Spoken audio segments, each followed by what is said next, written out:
Hello friends, मैं आदित्य जैन और मैं आपका CA, CMA, FM, SFM inter final का फैकल्टी।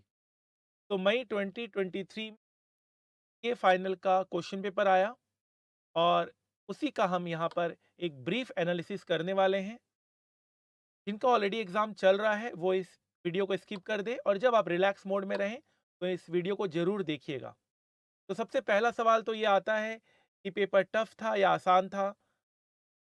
तो ऐसा करते हैं, सीधे स्टूडेंट से ही पूछ लेते हैं जिन्होंने ये पेपर दिया है कि उनको ये पेपर कैसा लगा, टफ या आसान।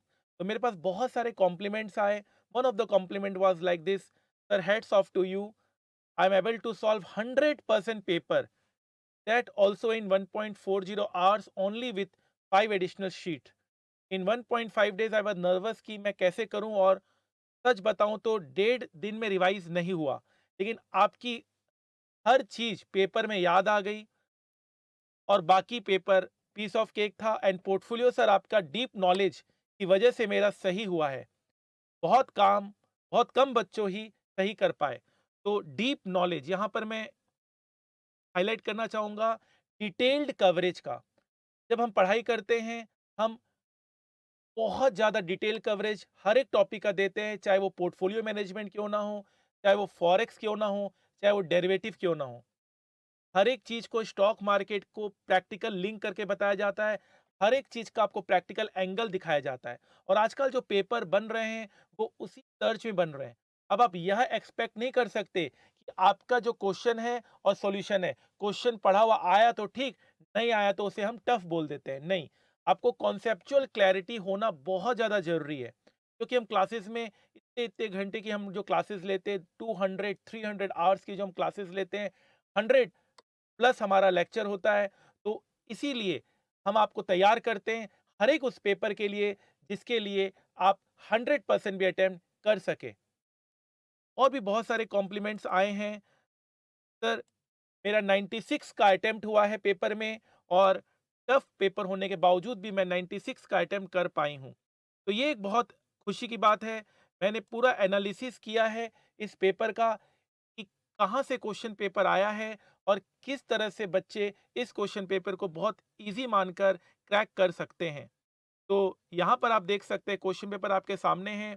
1 टू 1 हम क्वेश्चन पेपर का एनालिसिस करेंगे और आप ज़रूर बताइएगा, कहीं अगर आपको कोई डाउट हो तो मुझे बताइएगा मैसेज के थ्रू, कहाँ पर आपको डाउट है। डेफ़िनेटली यहाँ पर जो मैं आपको क्वेश्चन नंबर लिंक करने वाला हूँ, वो मैं अपने बुक का करने वाला हूँ। कि आपको मैं बताऊँगा, देखो ये क्वेश्चन हमारे बुक में ये था, इस तरह से हम इस तरह के क्वेश्चंस को हमने टैकल ऑलरेडी किया हुआ है। हमने कॉन्सेप्चुअल अंडरस्टैंडिंग के साथ हर एक क्वेश्चन को कहीं न कहीं टैकल किया हुआ है। कोई नए कॉन्सेप्ट तो नहीं है, वही सारे कॉन्सेप्ट हैं, बट आपको अंडरस्टैंडिंग अगर अच्छी होती, अगर अंडरस्टैंडिंग अच्छी है, तो आपको ये पेपर डेफ़िनिटली हाई स्कोरिंग करके लेके जाएगा। मैं इंतज़ार कर रहा हूँ इस पेपर के रिज़ल्ट्स जल्दी से आउट हो और मैं बताऊँगा किस तरह से हमारे स्टूडेंट्स ने अच्छा और बेहतरीन परफ़ॉर्मेंस दिया है। क्योंकि अभी हो सकता है कि आपको मेरी बात पे भरोसा ना हो, लेकिन जब रिज़ल्ट आ जाएगा तब तो भरोसा होगा। आप इस वीडियो को सेव करके रखिए और रिज़ल्ट के दिन भी मैं आपको ये याद दिलाऊँगा कि देखिए, जो मैंने बताया था कि हमारे स्टूडेंट्स ने अच्छा परफ़ॉर्म किया है, अगर आपने 100% अटेम्प्ट किया है, तो आप उम्मीद कर सकते हैं बहुत अच्छे मार्क्स आप सिक्योर करेंगे। और मार्क्स कटेंगे भी तो थ्योरी में कटेंगे, क्योंकि डेफ़िनिटली थ्योरी के क्वेश्चंस हो सकता है आपने उतना अच्छे से तैयारी ना किया हो, लेकिन फिर भी 100% अगर आपका प्रैक्टिकल सही है, तो आपको 100% मार्क्स मिलेंगे। हमारे स्टूडेंट्स के प्रीवियस अटेम्प्ट में 100 आउट ऑफ 100 भी एसएफएम में आए हैं। जी हाँ, आईसीएआई के अंडर 100 आउट ऑफ 100 मार्क्स लाना अपने आप में एक बहुत बड़ा अचीवमेंट है। तो सबसे पहला क्वेश्चन आपका बायबैक के ऊपर था। आप देख सकते हैं यहाँ पर जो डाटा आपको दिया गया है, the loan amount to be raised, buyback premium पर share, interest amount which can be paid for availing the bank loan. Same question, same question आपका हमारे बुक में क्वेश्चन नंबर 2 में है। आप देख सकते हैं सेम तरह का डाटा आपको यूज किया गया है। हाँ, यहाँ पर इन्होंने कोई एक नया तरीका ये अपनाया है कि क्वेश्चन को थोड़ा सा ये डिटेल्ड लेके चले जा रहे हैं, क्वेश्चन में कुछ एडिशनल इन्फॉर्मेशन दे दे रहे हैं। यही काम आती है हमारे क्लास में, जब हम, आपको याद होगा जब हम सॉल्यूशन कराते थे, तो हम एक-एक चीज़ को डिटेल एनालिसिस करके आपको सॉल्यूशन कराते थे। सिर्फ हम वह नहीं सोचते थे कि जो डाटा दिया उसका सॉल्यूशन करा दिया जाए। हम उसमें अलग-अलग तरीके से आपको एक्सपेरिमेंट करके दिखाते थे, अल्टरनेटिव सॉल्यूशंस देते थे। हम यह बताते थे कि अगर यह होगा तो आप इस तरह से भी कर सकते हैं। तो यह क्वेश्चन आपका जो है वो आप मेरे बुक में क्वेश्चन नंबर 2 में पाएँगे और आप डेफ़िनिटली बहुत आसानी से इस क्वेश्चन को सॉल्व कर लेंगे। आप देख सकते हैं जो डाटा है, आप यहाँ पर 20% share at a premium, the premium is paid by raising loan. आप जो प्रीमियम पे कर रहे हैं, जो बायबैक हो रहा है, आप देख सकते हैं यहाँ पर भी लोन की बात चल रही है। It plans to fund this through a 16% bank loan. 16% bank loan, 20% of the share at a premium of 10% current market price. Same तरह का डाटा यहाँ पर भी यूज़ हुआ है। आप देख सकते हैं, यहाँ पर भी the loan of interest rate 16% per annum है। तो बहुत सारा तो फिगर टू फिगर भी मैच कर गया। आराम से ये क्वेश्चन आपसे हो गया होगा, मेरा मानना है। और जब हम इसका डिटेल सॉल्यूशन पे भी चर्चा करेंगे तो आप आंसर भी टैली कर सकते हैं, आंसर भी आप मिला सकते हैं। अब आप सेकंड क्वेश्चन देख सकते हैं। Export limited and export oriented unit, ये करेंसी फ्यूचर्स एंड ऑप्शन का क्वेश्चन है। और डिट्टो क्वेश्चन, सेम क्वेश्चन हमने क्लास में कम से कम 1 घंटे से भी ज़्यादा टाइम लगाकर इस क्वेश्चन को पूरा एनालाइज़ कराया था। पूरा प्रैक्टिकल एंगल दिखाया था, किस तरह से हम बाई और सेल कर सकते हैं, किस तरह से हम डॉलर को प्रैक्टिकल मार्केट में बाई सेल कर सकते हैं। बहुत अच्छी मैंने यहाँ पे जानकारी दी थी। आप यहाँ पर देखिए ये क्वेश्चन, और आप मेरे बुक में देखिए करेंसी फ्यूचर का क्वेश्चन नंबर 2A आपके सामने है। आप मैच करिए जून कॉन्ट्रैक्ट, सितंबर कॉन्ट्रैक्ट, और यहाँ पर आप देखिए 1 मंथ और 3 मंथ फॉरवर्ड करके यहाँ पर स्पॉट दिया हुआ है। 1 month, 3 month, A to Z, मई, जुलाई, ए टू जेड आप मिलाते रहिए बस। आप पहले यहाँ देखिए, क्वेश्चन को देखिए, हमारे बुक में ऑलरेडी है। मतलब डेफ़िनेटली ये क्वेश्चंस हमारे स्टूडेंट्स ने बहुत अच्छे से, बहुत ईज़ी वे में ये क्वेश्चन हमारे स्टूडेंट ने सॉल्व किया था। अब अगर आप ये सब क्वेश्चन अगर आप नहीं कर पाएँगे और आप टफ़ बोलेंगे तो इसका तो हम कुछ भी नहीं कह सकते। आप इनिशियल मार्जिन 15,000, 26,000, और यहाँ पर देखिए इनिशियल मार्जिन है 10,000, 15,000, इंटरेस्ट रेट 8, मतलब word to word question same है, word to word question same. इससे आसान क्वेश्चन तो आ ही नहीं सकता। और आप बताइए कहाँ आपको दिक्कत लगी? आप मान लेते हैं, चलिए 20 नंबर का टफ क्वेश्चन पेपर था, 30 नंबर का टफ था, आप 70 नंबर तो लाएँगे ना? 70 नंबर के लिए तो आप कैपेबल हैं। उसके लिए तो ईज़ी क्वेश्चन पेपर था, 30 नंबर टफ था तो उसको छोड़ दीजिए। आप अपना एनालाइज़ कीजिए कि कहाँ आप मिस्टेक कर रहे हैं। Rather than blaming others, you should evaluate yourself कि आप कहाँ मिस्टेक कर रहे हैं। क्यों आपसे ये क्वेश्चन नहीं हो पाया, जबकि बार-बार क्लास में बताया जाता है कि सारे क्वेश्चंस इंपॉर्टेंट है। क्लास के अंदर आपको बताया जाता है स्पेसिफिकली। ठीक है, तो ये भी आपका हो गया। ये स्वेप्सन का हमने क्लास में प्रैक्टिकल टेकल किया था, तो उसके बेस्ड ये क्वेश्चन है, थ्योरी क्वेश्चन है। हो सकता है कुछ बच्चों को यहाँ पर दिक्कत आई हो, लेकिन स्वेप्शंस का हमने इंटरेस्ट रेट रिस्क मैनेजमेंट में इसका हमने प्रैक्टिकल डिस्कस किया था। उसके बेसिस पे आप इसमें थ्योरी लिख सकते हैं, क्योंकि मैंडेटरी है फर्स्ट क्वेश्चन, तो आपको इसका थ्योरी लिखना ही होगा। डेफिनिटली यहाँ पर आप टू द पॉइंट ज़रूर उनके मैच नहीं करा पाएँगे, लेकिन आपको स्वैप्शन का जो कॉन्सेप्ट है वो हमने क्लास में ऑलरेडी दे दिया था। आइए 2A में आइए। 2A आपका value at risk, risk management का क्वेश्चन है। आप देख सकते हैं इसमें बहुत सारी कहानी लिखी हुई है। बहुत सारी कहानी लिखी हुई है, आप देख सकते हैं। सेम क्वेश्चन इस तरह का जो फिगर वाला क्वेश्चन है वो हमने क्लास में किया हुआ है। क्वेश्चन क्या हो रहा है, थोड़ा-सा उन्होंने कहानी ज़्यादा बढ़ा दे रहे हैं, बट डाटा वही है। आप देख सकते हैं आपको क्या चाहिए, वीएआर निकालने के लिए क्या चाहिए? टेबल वैल्यू चाहिए। टेबल वैल्यू चाहिए। आपको क्या चाहिए? टेबल वैल्यू दिया हुआ है 2.3। आपको क्या चाहिए? अमाउंट ऑफ एसेट या एसेट, एसेट वैल्यू भी दिया हुआ है यहाँ पर। और आपको क्या चाहिए? Standard deviation. तो रिटर्न दिया हुआ है एक्स और वाई का, तो आप स्टैंडर्ड डेविएशन निकाल सकते हैं। अब ये स्टैंडर्ड डेविएशन निकालना आपको पोर्टफोलियो मैनेजमेंट चैप्टर में सिखाया गया। तो आप यह नहीं बोल सकते कि एक ही चैप्टर में 2 चैप्टर का एप्लीकेशन कैसे आ रहा है। हमने बहुत सारे ऐसे क्वेश्चंस किए हैं जहाँ पे एक-एक क्वेश्चन में 4-4 चैप्टर का एप्लीकेशन आ रहा है। तो ये क्वेश्चन भी मेरे ख्याल से स्टूडेंट अगर सही से अगर माइंड लगा के करे और क्लास के कॉन्सेप्ट को सही से समझे, तो इस क्वेश्चन को भी वो कर दिए होंगे। उसके बाद हम आते हैं आगे। यह क्वेश्चन आपका valuation of security equity chapter से है। हमने वेरिएबल ग्रोथ रेट के बहुत सारे क्वेश्चंस किए हैं, और हमने बहुत वैरायटी ऑफ क्वेश्चन किए। लीनियर का ग्रोथ का क्वेश्चन था, जो एक्स्ट्रा प्रैक्टिकल क्वेश्चन, यह हमारे बुकलेट में एक्स्ट्रा प्रैक्टिकल क्वेश्चन के नाम पे है। आप देख सकते हैं यहाँ पर मैंने एक-एक क्वेश्चन का भी एनालिसिस किया है यहाँ पर, कि मेरे बुक में आपको कहाँ से मिलेगा, तो यहाँ पर आपको ये क्वेश्चन मिलेगा एक्स्ट्रा प्रैक्टिकल क्वेश्चन 1 बी में। एक्स्ट्रा प्रैक्टिकल क्वेश्चन 1 बी में आपको मिलेगा। सेम तरह का क्वेश्चन हमने सॉल्व किया है। बस यहाँ पर दिक्कत, वहाँ पर हम डिविडेंड निकाल रहे थे, यहाँ पर हमें ग्रोथ रेट निकालने बोला है। तो ग्रोथ रेट वाले पॉइंट पे आप एक्स मान लीजिए, उस एक्स को सॉल्व कर लीजिए, बाकी पूरा इक्वेशन आपको तैयार है। एक्स मानकर ग्रोथ रेट को सॉल्व कर लीजिए और फिर एडवाइस पूछा है, तो एडवाइस में आप ओवर वैल्यूड और अंडर वैल्यूड कॉन्सेप्ट आपको कराया हुआ ही है। अगर आप ओवर वैल्यूड है तो आप सेल करेंगे, अंडर वैल्यूड है तो आप बाई करेंगे। तो इसमें भी आप सब चीज़ में कॉन्सेप्ट लग रहा है, एक-एक क्वेश्चन में आपका कॉन्सेप्ट लग रहा है। आप उस चीज़ से उम्मीद अब छोड़ दीजिए कि क्वेश्चन आएगा तो ही हम कर पाएँगे जो मैंने किया हो, वो क्वेश्चन में थोड़ा-सा अगर ट्विक कर दे तो हम वो नहीं कर पाएँगे, ये अब नहीं चलेगा। और क्लास में कराया भी उसी तरह से गया है, ठीक है? चलिए, अगेन पॉइंट नंबर सी एक थ्योरेटिकल पॉइंट है। ये सेम थ्योरी हमने क्लास में कवर किया है, कहानी बहुत सारा बोल रहा है, आपको सिर्फ क्या करना है, पे थ्रू सर्टिफिकेट्स और पास थ्रू सर्टिफिकेट्स के डिफरेंसेस को बताना है, पूरा नोट लिखना है और क्लास में भी इसको पूरा डिटेल में सिक्योरिटाइजेशन चैप्टर का कराया गया था, आपको दोनों का अच्छे से नोट लिखना है। तो डेफिनिटली आप इसको आराम से कर दिए होंगे, ये एक पार्ट है और उसमें भी एक ऑप्शन होता है। मतलब आप एक क्वेश्चन को छोड़ सकते हैं एक पूरे पार्ट को, तो आपके लिए बहुत फायदेमंद है। अगर आपको लगता है ये पार्ट आपके लिए टफ था तो आपने पूरा इस पार्ट को छोड़ दिया। आइए आगे देखते हैं। Again interest rate risk management का क्वेश्चन है। ऐसे क्वेश्चन हमने कितनी बार कराए हैं उसकी गिनती नहीं। और इस तरह के क्वेश्चंस आपको डेफिनेटली आपको मिलेंगे, बुक में ही मिलेंगे। आप देख सकते हैं बुक में इस तरह के क्वेश्चंस आपको आराम से मिलेंगे जहाँ पे फ्लोटिंग रेट और फिक्स्ड रेट के बारे में बताया गया है। पहले आप देखिए कि फ्लोटिंग रेट के हिसाब से क्या होता है, फिर देखिए फिक्स्ड रेट के हिसाब से क्या होता है, फिर देखिए कितना गेन आ रहा है, फिर डिस्ट्रीब्यूशन कर दीजिए गेन का, फिर नेट इंटरेस्ट कॉस्ट निकाल दीजिए। इस पूरे फॉर्मेट को हमने बहुत बार क्लास में आपको बताया हुआ है। इंटरेस्ट रेट रिस्क मैनेजमेंट का ये क्वेश्चन नंबर आप देखेंगे, यहाँ पर इंटरेस्ट 12A, आप यहाँ पर आएँगे 12A में आपको बुक में ये क्वेश्चन मिल जाएगा। अगर नहीं मिला तो आप मुझे बताइए सर आप गलत कह रहे हैं। मैं सुनना चाहता हूँ कि मैं कहाँ गलत हूँ, ठीक है? तो डेफ़िनेटली मुझे भी पता चलेगा कि हाँ, इस बात में मैं गलत था। लेकिन आपको बताना होगा कि आप इस पेपर में 70 नंबर क्यों नहीं ला सकते, एकदम मिनिमम बता रहा हूँ। हो सकता है बहुत सारे स्टूडेंट 90 और 90 और आप देख रहे हैं मैंने अभी बताया 100% भी अटेम्प्ट किए हैं।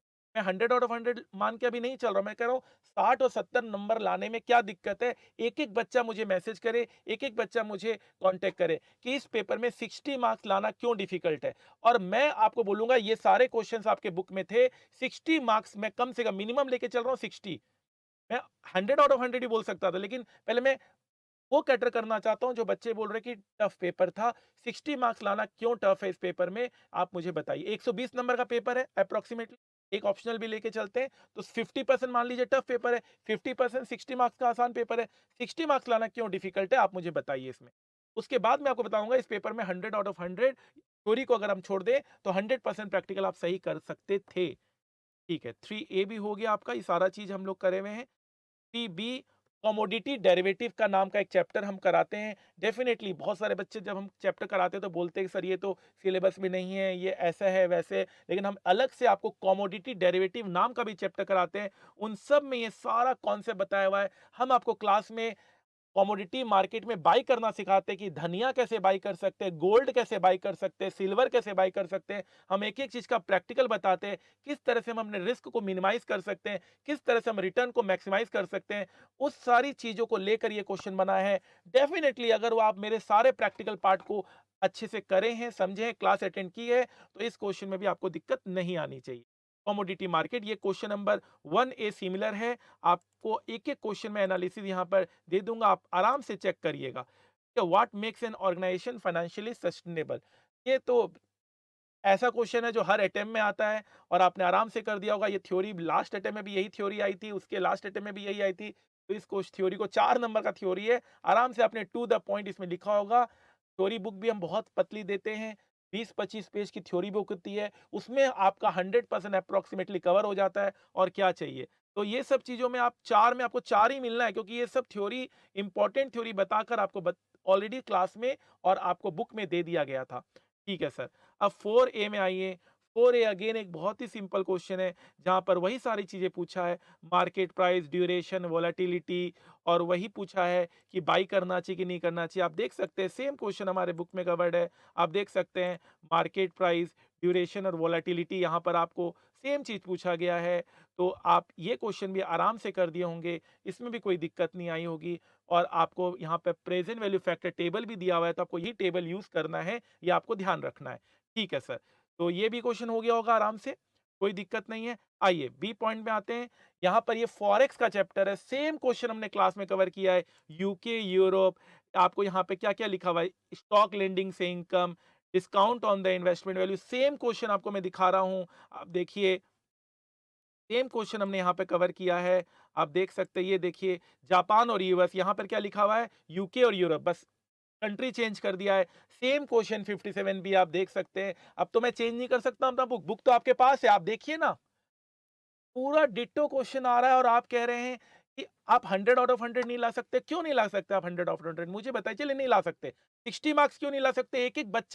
एक-एक बच्चा, हज़ारों बच्चों को आज मैंने पढ़ाया है, हज़ारों के हज़ारों बच्चे, एक बच्चा भी मिस नहीं होना चाहिए। इस पेपर में आप 60 मार्क्स क्यों नहीं ला सकते? आप मुझे बताइएगा। और अगर आप पूरा क्लास मेरा अटेंड किए, पूरा प्रैक्टिकल नॉलेज आपको पता है, एक-एक चीज़ का डेरिवेशन पता है, पूरा डिटेल्ड नॉलेज में आपने अगर स्टडी किया है, तो 100 आउट ऑफ 100 भी क्यों नहीं आ सकता? थ्योरी पार्ट को मैं इग्नोर कर रहा हूँ, क्योंकि थ्योरी पार्ट में 100% मार्क्स बहुत बार नहीं मिलता है। ठीक है सर। तो आप देख सकते हैं, मिला लीजिए। अब तुम चे आप बुक आपके पास है, आप मिला लीजिए। बुक भी आपके पास है। ठीक है ना? एक-एक बच्चे से मैं बात करूँगा, एक-एक स्टूडेंट से मैं बात करूँगा। अगर मैं हज़ारों-हज़ारों स्टूडेंट्स को पढ़ाया हूँ, तो एक-एक बच्चों को से मैं बात करूँगा कि क्यों इसमें पेपर में आपको 60 प्लस नहीं आ सकता। और अगर आप पूरा क्लास अटेंड किए हैं, पूरा कॉन्सेप्चुअल अंडरस्टैंडिंग मेरे मटेरियल को आपने 3 से 4 बार रिवाइज़ किया है, तो आप 100% मार्क्स प्रैक्टिकल में क्यों नहीं ला सकते? ठीक है सर। तो ये भी हो गया, ये तो बस सिंपल है। आगे बढ़ें। Personal financing is one of the innovative veg finance startup. Startup में आपको सारा कुछ लिखाया हुआ है, पर्सनल फाइनेंसिंग के बारे में बताया हुआ है, सब कुछ बताया, एकदम डिट्टो क्वेश्चन आ गया है। 4 नंबर इसमें लाना बिल्कुल भी डिफिकल्ट नहीं था। 20 नंबर का थ्योरी पेज और 100% कवरेज कहाँ मिलेगा बताइए। ठीक है, चलिए आगे बढ़ते हैं। 5A। 5A ऐसा क्वेश्चन है जिसको करा करा के हम बिल्कुल बोर हो गए। क्लास में हम आपको इस तरह से क्वेश्चन कराए थे। आप देखिए, average profit, average yield, same data आप देखिए। एवरेज प्रॉफिट सेम डाटा आपके बुक में है। देखिए 21A में या ईपीक्यू क्वेश्चन नंबर आगे पीछे हो सकता है, तो यहाँ पर हम मैंने आपको पुराने बुक का भी क्वेश्चन दिया है। आप देख सकते हैं ईपीक्यू वन में देखिएगा, एक्स्ट्रा प्रैक्टिकल क्वेश्चन वन में देखिएगा, सेम डाटा आप चेक तो कीजिए। आप चलिए, क्या आप चेक कीजिए, एवरेज प्रॉफिट, एवरेज यील्ड, और यहाँ पर देखिए average profit, average yield, same data.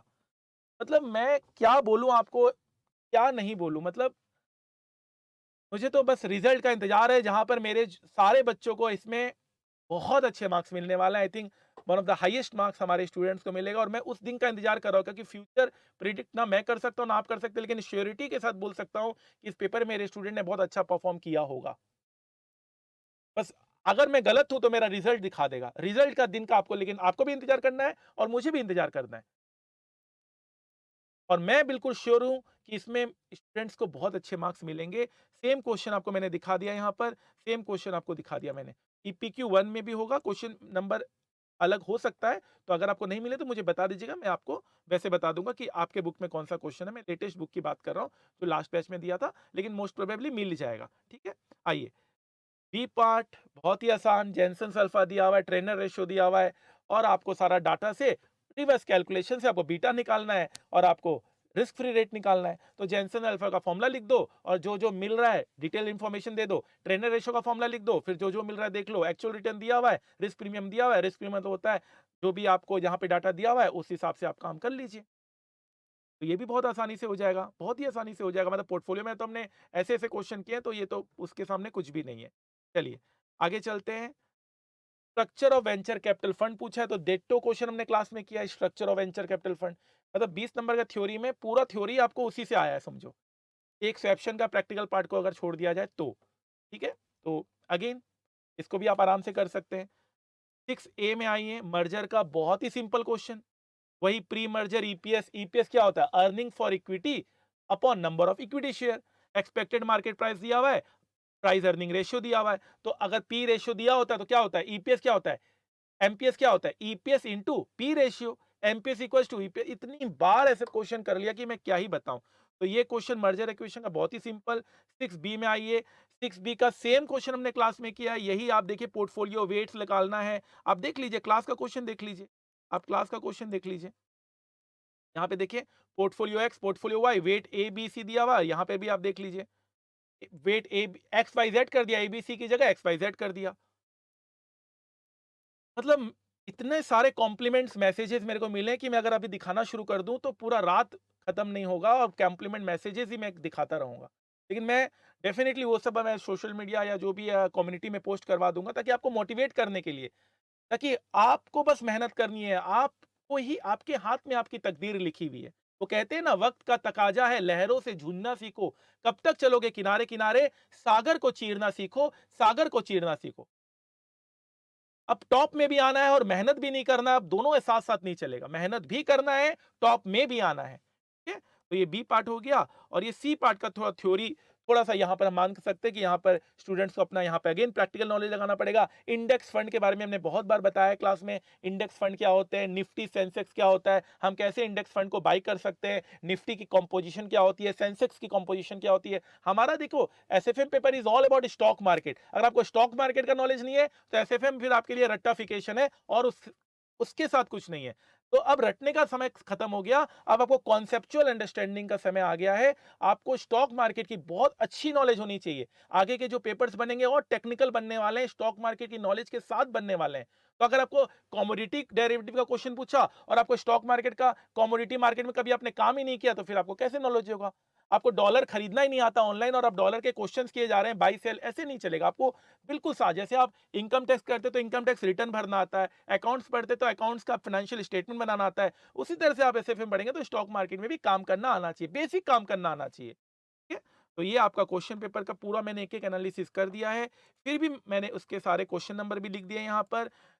मैं आपको बस यही कहना चाहूंगा, मैं आपको यह चैलेंज करना चाहूंगा कि इस पेपर में आप, ऐसे तो मैं मान के चल रहा हूँ बहुत अच्छे मार्क्स आने वाले हैं, 80, 90, 100, 95, 98, लेकिन इस पेपर में आपके 60 मार्क्स क्यों नहीं आ सकते? कोई भी एक बच्चा मेरे को बता दे, कोई भी बच्चा मुझे बता दे जो मेरे से कहीं ना कहीं लिंक है, मेरे से कहीं ना कहीं पढ़ा हुआ है, इस पेपर में 60 मार्क्स लाना क्यों डिफिकल्ट है। I will wait for this और I will talk to that student. मैं पर्सनली एक एक बच्चे से बात करूंगा, चाहे मुझे कितना ही टाइम लग जाए। और आप बुक खोल के रखिएगा, जो मैंने बुक आपको दिया था, जो 8-9 वॉल्यूम्स किताबें मैंने आपको दी थी, वो सारा सामने रखिएगा और फिर बात करिएगा। और फिर ये एनालिसिस भी देखिएगा जो मैंने किया है। फिर देखते कितना मजा आता है। कहते हैं ना, जिंदगी की असली उड़ान अभी बाकी है, जिंदगी के कई इम्तिहान अभी बाकी है। अभी तो नापिए मुट्ठी भर जमीन, सारा आसमान अभी बाकी है। तो you have long way to go. आपको अपनी जिम्मेदारी खुद समझनी पड़ेगी। खुद आपको अपने आप से यह कहना पड़ेगा कि मैं पूरी मेहनत करूंगा, मैं आधी अधूरी मेहनत करके एग्जाम में नहीं बैठूंगा।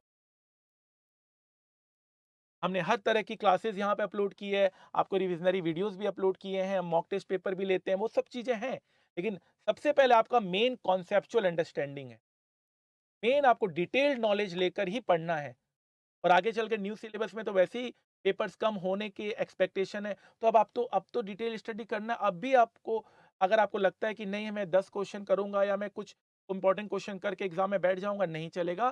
फाइनल एक बार आता है जिंदगी में, वैसे तो बहुत लोगों के लिए बार बार आता है, लेकिन फर्स्ट अटेम्प्ट एक ही बार आता है। ऐसा करिए कि वो फर्स्ट अटेम्प्ट में आप अपनी जो मुकाम है वो हासिल कर ले और पूरे इंडिया में आप नाम रोशन करें, रैंक लेकर आए, हाईएस्ट मार्क्स लेकर आए। तो लास्ट में मैं यही कहना चाहूंगा, जिस तरह से स्टूडेंट्स को हमारे एसएफएम सब्जेक्ट में 100 आउट ऑफ 100 मार्क्स आए हैं, 98 आए हैं, 97 आए हैं, 96 आए हैं, 91 आए हैं, 90 आए हैं, 89 आए हैं, इस तरह से हमारे स्टूडेंट्स को आर्टिकलशिप में 60,000 रुपए पर मंथ मिलता है। 60,000 रुपए पर मंथ मिलता है इन investment banking firm, industrial training, Saturday Sunday off. Credit Suisse हुए, बार्कलेज हुआ, एचएसबीसी हुआ, नोमिरा हुआ, बहुत सारे इन्वेस्टमेंट बैंकिंग फर्म हमारे स्टूडेंट्स को हायर कर रहे हैं। 60,000 रुपए पर मंथ आर्टिकलशिप में मिल रहा है। और क्या चाहिए? Knowledge is power. नॉलेज को अपनाइए, जिसके पास नॉलेज होगा वही आगे राज करेगा।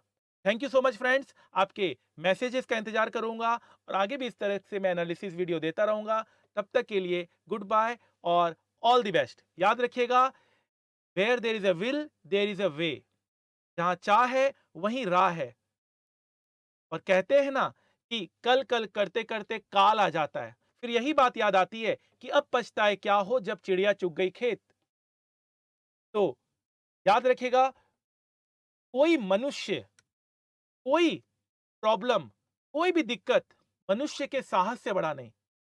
कोई भी विपत्ति मनुष्य के साहस से बड़ा नहीं। हारा वही है जो लड़ा नहीं। और मंजिल मिल ही जाएगी भटकते ही सही। मंजिल मिल ही जाएगी भटकते ही सही। गुमराह तो वो हैं जो घर से निकले ही नहीं। Thank you so much.